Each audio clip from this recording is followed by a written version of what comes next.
managed to reach almost halfway through that mark as far as its divestment target is concerned. Niti Aayog's Vice Chairman Arvind Panagariya is hopeful that the divestment drive will speed up in this fiscal itself. Speaking exclusively to CNBC TV 18 Shireen Bhan, he also said that the Niti Aayog is looking at various options for the future, including land monetization and development of coastal zones. Take a look. My objective is that we get it started, and so I am certainly still very much hoping and pushing for our first strategic sale by DIPAM.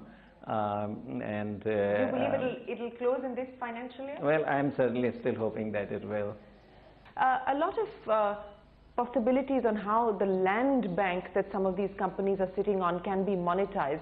What has been the recommendation of Niti Aayog on that? We also had studied a number of SEC units which we eventually recommended for closure.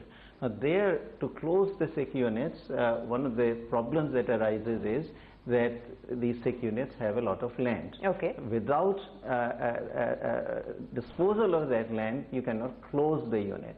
And this is where the land bank issue comes in. Okay. And we had suggested that we create some sort of a land bank kind of institution where the land of a PSU which is to be closed down can be deposited. And then the land bank should then use that land to rejuvenate the land market in the specific cities where the land is located.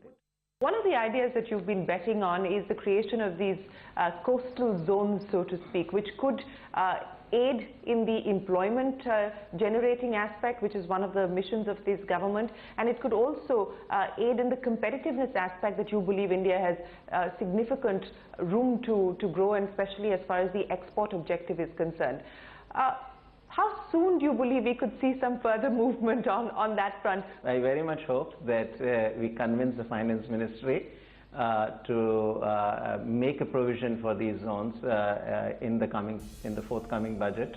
I really think that the time is opportune, and we really cannot afford to lose more time on this, because the large companies currently operative in China in the labor-intensive sectors are beginning to move out, and before they move out to countries like Vietnam, Cambodia, and Myanmar, and Bangladesh, I think we have to make a move and bring them over here.